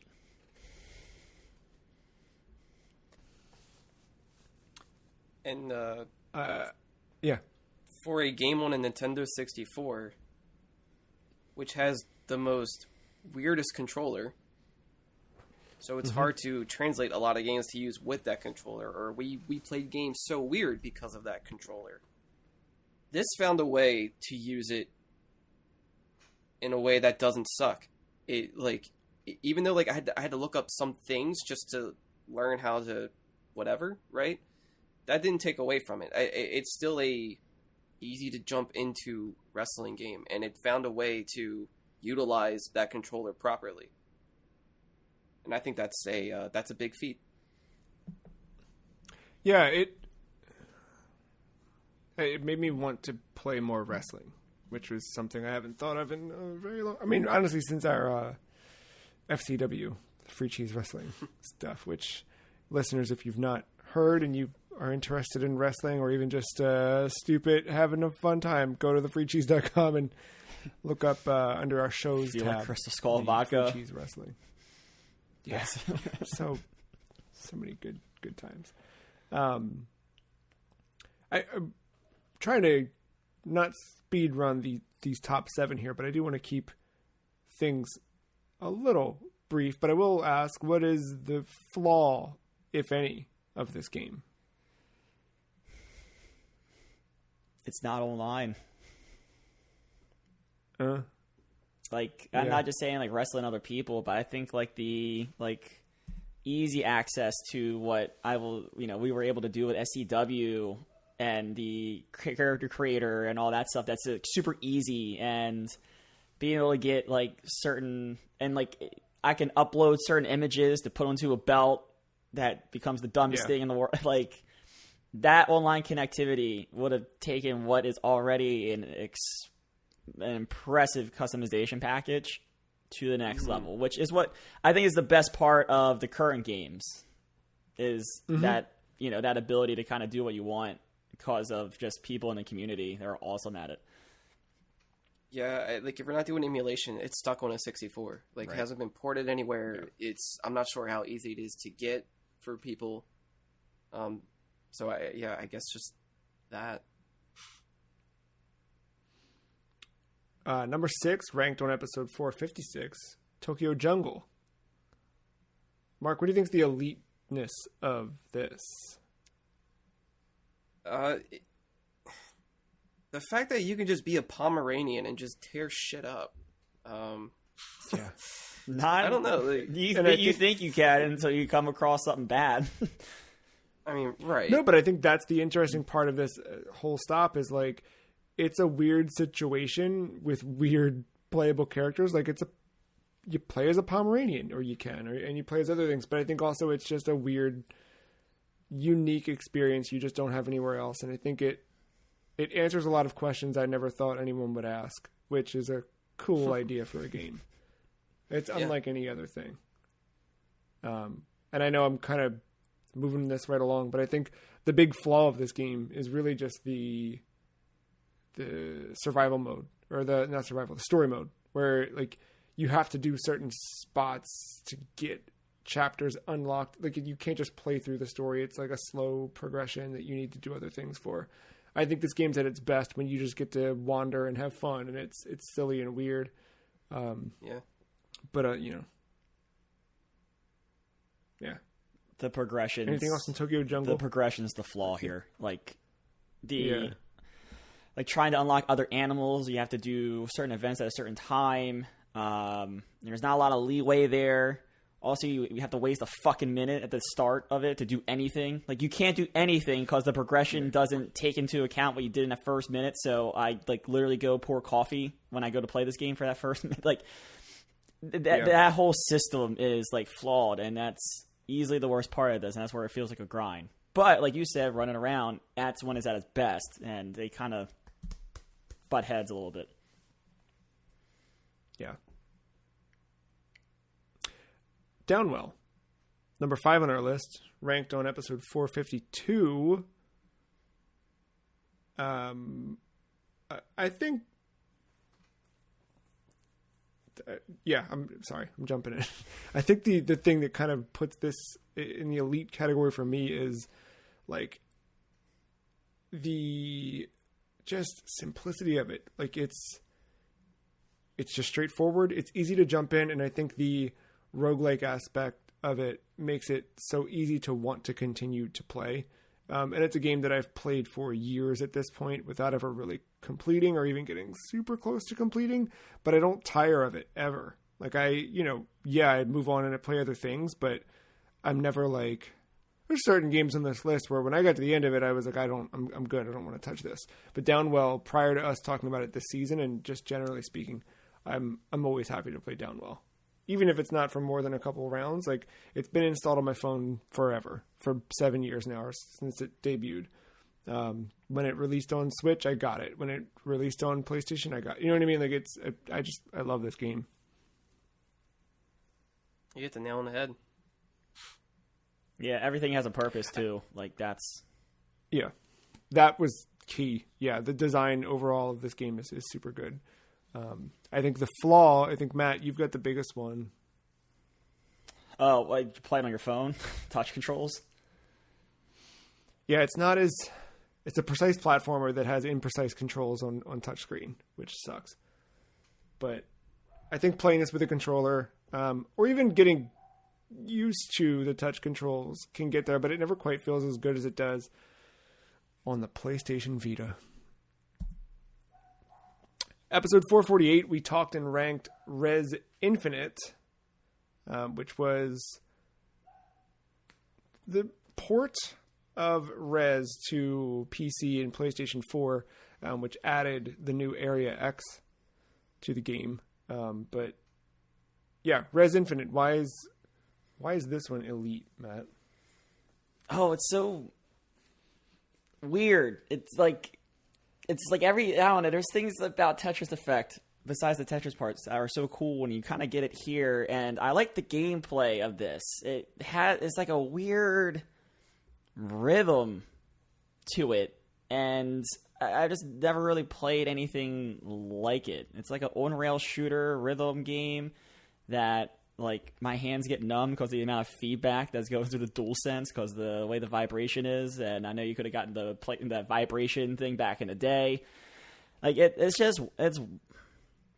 a wild game, and there's something to, like, it has this high score mentality, and a lot of the mechanics around it have, like, if you get a high score, you kind of go get another thing. And so, like, it always, without explicitly telling you go play it again, it forces you to play it again. And you just kind of want to get better each time. You kind of feel yourself getting better each time because it is a rhythm game. Yeah, it's wild. I love it. I loved it.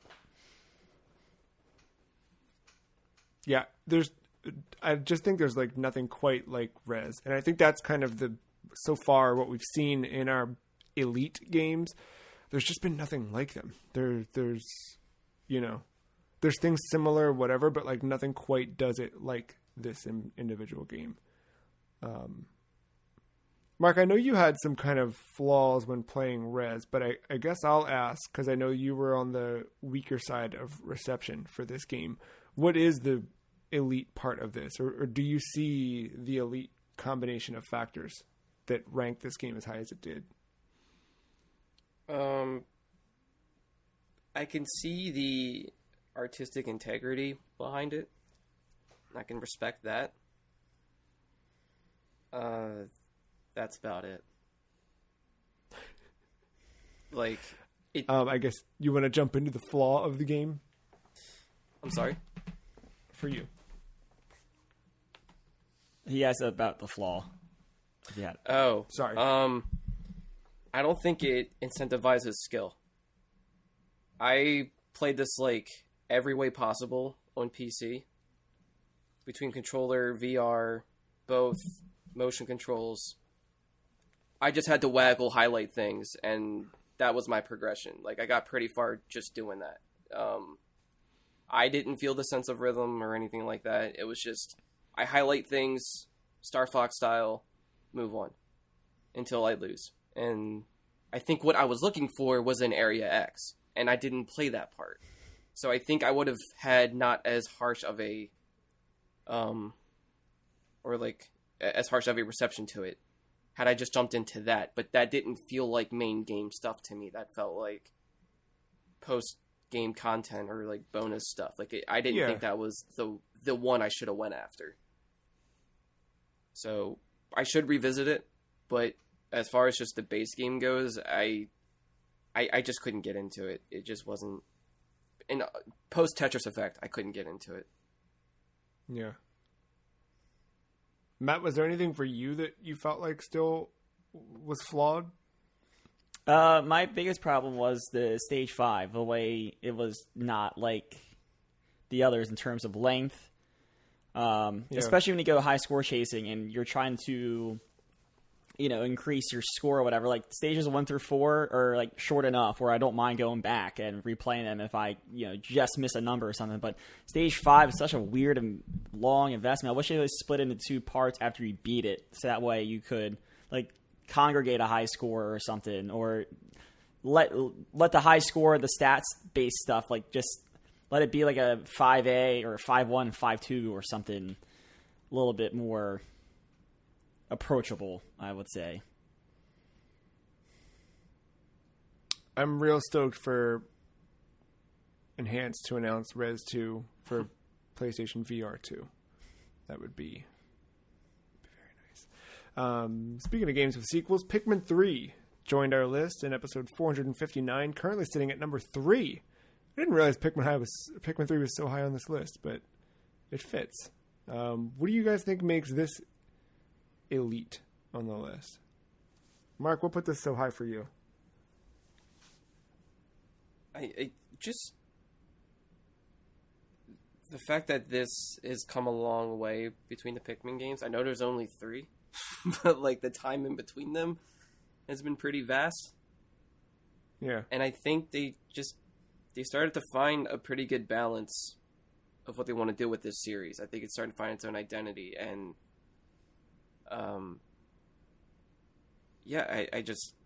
it feels the most accessible. It feels the most streamlined out of them.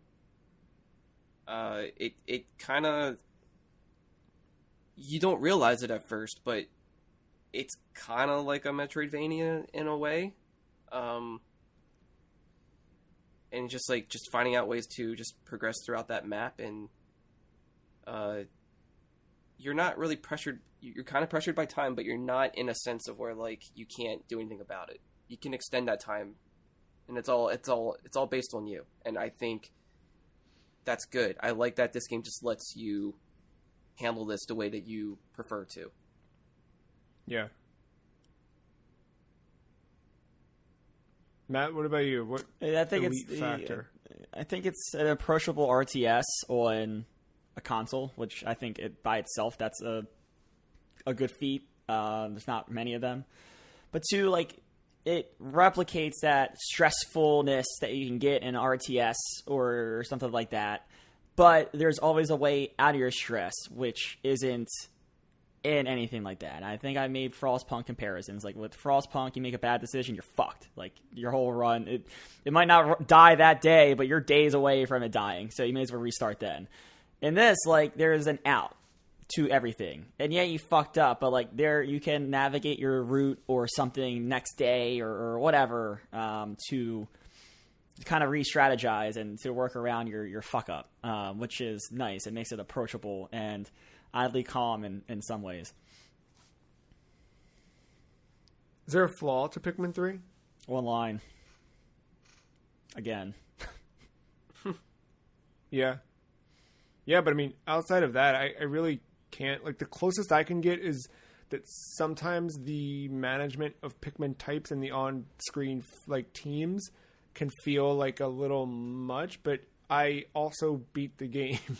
You know what I mean? Like, so I got through it. Like, it does get a little stressful and overwhelming to balance that stuff, but I did it. So yeah, the my thing was difficulty on normal. It felt too easy. But we kind of had that discussion during that episode about how the difficulties may have shifted during the deluxe edition. So I don't think that's a necessarily a huge flaw. Yeah, I guess it's just a little. It might come off as misleading to newcomers on like what kind of game it is, where it's like, but that's temporary. So I don't know. It's kind of hard to find major flaws in it, which would make sense if it's third place here. Another one of our early rankings at episode 438 was Portal 2. I think I was the least enthused with Portal 2 this time around, so I'll say for me, like, I feel like it's in that elite realm simply because it took the core gameplay of the original Portal, where you're using portals to solve puzzles. And that was such a good idea that it was difficult to imagine what else could even work in a game like this. And they did it, right? They pulled it off with the now adding inertia to it, right? Like, oh, this changes everything. But more than that, they take a character who was a villain, humanize her, and create a whole new villain. And make a whole story that was, you know, I think wholly more interesting than the original, added depth and weight to this world. And then there's also a whole co-op campaign that completely different puzzles, completely different set of challenges and ideas. And yeah, it's a complete video game. Did I steal the thunder there? Sorry. I think you nailed it. I mean, I might have written it in my review, but I think it's one of the perfect definitions of what a game sequel should be. Yeah. I was kind of saying that earlier when we were talking about Metal Gear, but like, this is one of the primest examples I can think of. And like, I know like Valve games aren't for everyone. They have a certain aesthetic about them too that it's just like, you know, like you can take it or leave it. But I don't know. Like for the Portal, sometimes I kind of forget that it is a Valve game. Sometimes just because of how distinctive it stands out from its other games. And just, you know, adding more than doing just portals, or adding to the portals rather. So great. And the fact that this is easily moddable too. You can just make up your own maps and stuff like that and share that around, and you don't have to break the game to do it. They fully welcome it. I think that is also a great addition to it. Matt, is it flawed?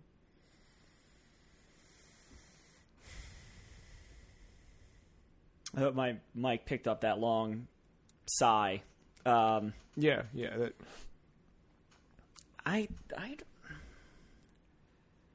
don't know, because I mean, I could cherry pick something.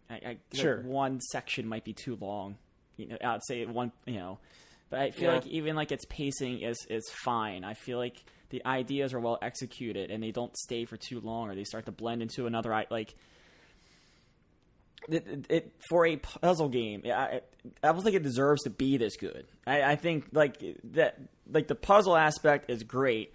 The story, I mean, you got a little bit of story in one, but one's still very good. But like, I don't think you deserve the character development you got in this game. Like, you have Wheatley that righteously is the good guy, then becomes the bad guy, and like the same thing with God damn it, name. I need a name. GLaDOS? GLaDOS, yeah, thank you. Well, like, same thing with GLaDOS. Like, this person you know is evil turns back on, bad guy, then all of a sudden good guy, and then she gets that human character arc too. Like it doesn't deserve to be this good, in my opinion, and I have trouble finding a flaw in it. I'm sure there are, but like I'd be cherry picking, I think.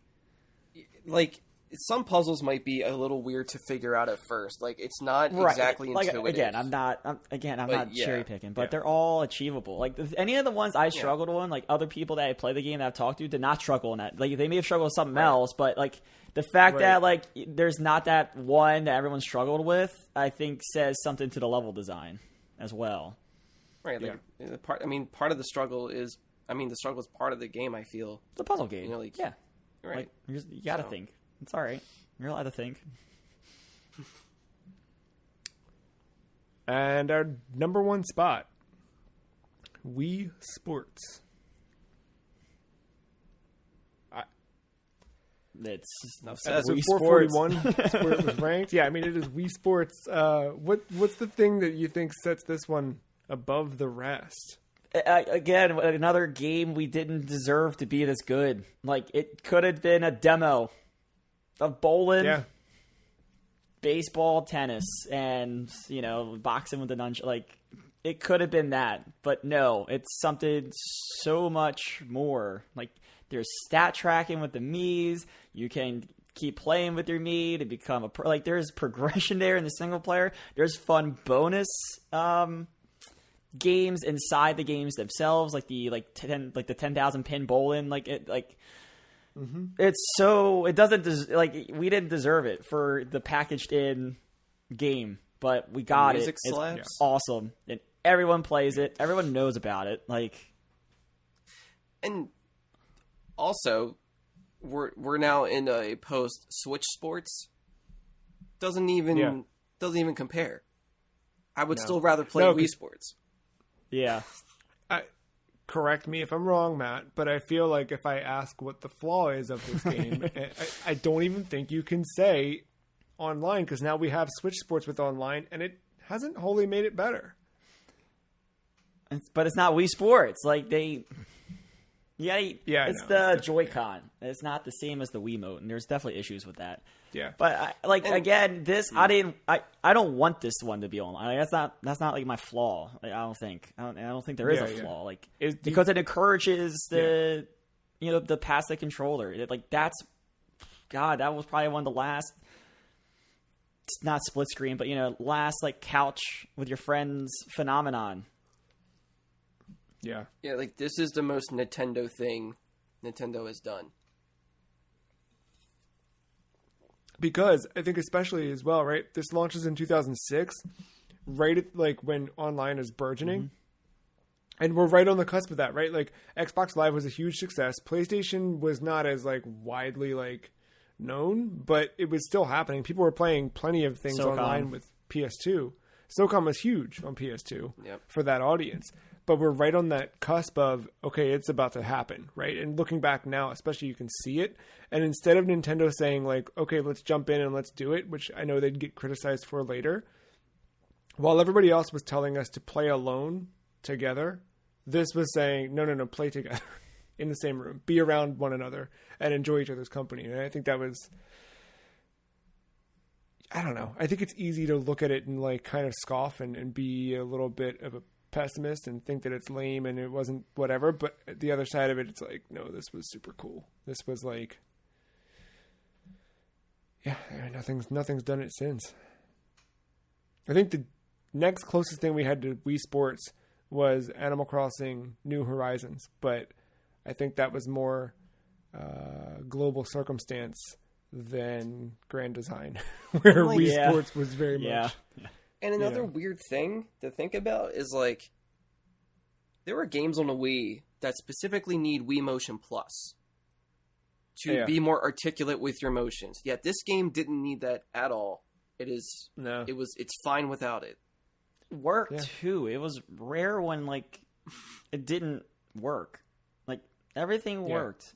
The nunchuck in boxing was probably the only thing that was iffy.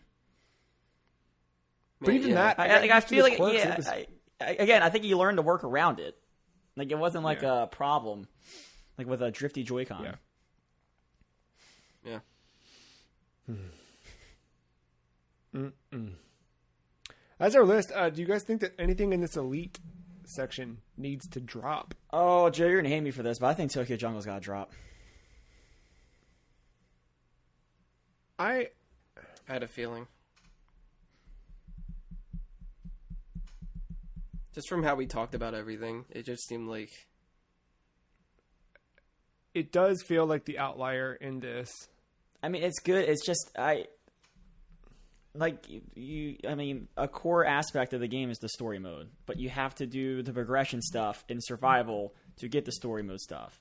And then to unlock other animals for survival, you have to do the progression in survival.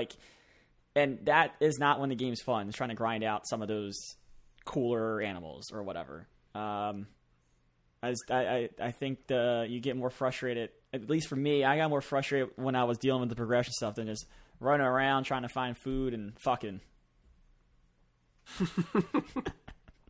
So, do you think... I think if we're going to move something out of Elite, I think it needs to go to the... I think if we move anything down, it should be at the top of the next one down. So do we feel good about Tokyo Jungle being right there above Burnout 3?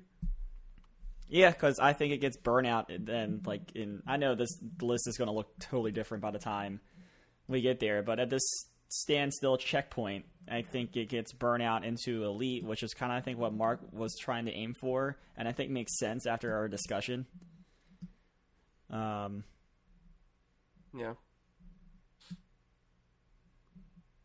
Yeah. Sorry, you said put Burnout in the Elite section? Oh, No. I was just saying, if you bump it out of what would be the top 7 to 8, that bumps. I gotcha. Burnout, I think, which was what Mark was thinking about doing. And I said, So do we do that? I put Tokyo at 8 and Burnout at 7? That's what I was proposing. Yeah. I'm good with that. All right, hold on. Got to do some fancy stuff here with this old spreadsheet, but we got it. All right, so now our new top 10 is Wii Sports, Portal 2, Pikmin 3, Res Infinite, Downwell, WWF No Mercy, Burnout 3 Takedown, followed by Tokyo Jungle. I think that makes sense. Yeah. And then Beautiful Joe, Metal Gear Solid 2, rounding out the top 10. Yeah. We'll do another something like this before the end of the year, but we still have 17 more games to run through, including next week when we come back and talk about Star Fox Assault for the Nintendo GameCube. And oh, buddy, I don't want to get you guys too pumped up or nothing, but I've been really going backwards on this one. I've been reading all sorts of old magazines and coverage and Star Fox, and I'm looking forward to talking about Star Fox Assault for the Nintendo GameCube. Yeah, I saw you made a DeviantArt account. Yeah, well, you got to start somewhere. This is why he can't keep up with the news, because he's making DVR accounts and reading about news from 20 years ago. Well, now him and I can be friends on there, so now it's official. Exactly. So shit, I'm the one who's left out now. Fuck. All right, now I gotta go DVR. Yep. Yeah, let me go. Hold on. If you want to follow along with the list, of course, you can do that at thefreecheese.com/thelist. Let us know what you think of the season so far. Podcast at thefreecheese.com. Let us know, honestly, if you think we should do more weird segments like we were doing at the beginning of the year, if you like the more hyper-focused episodes as of late. All that and more. We'll be back next week with another episode. Till then, thank you, Mark. Thank you, Matt. Thank you, listener, for listening. Bye.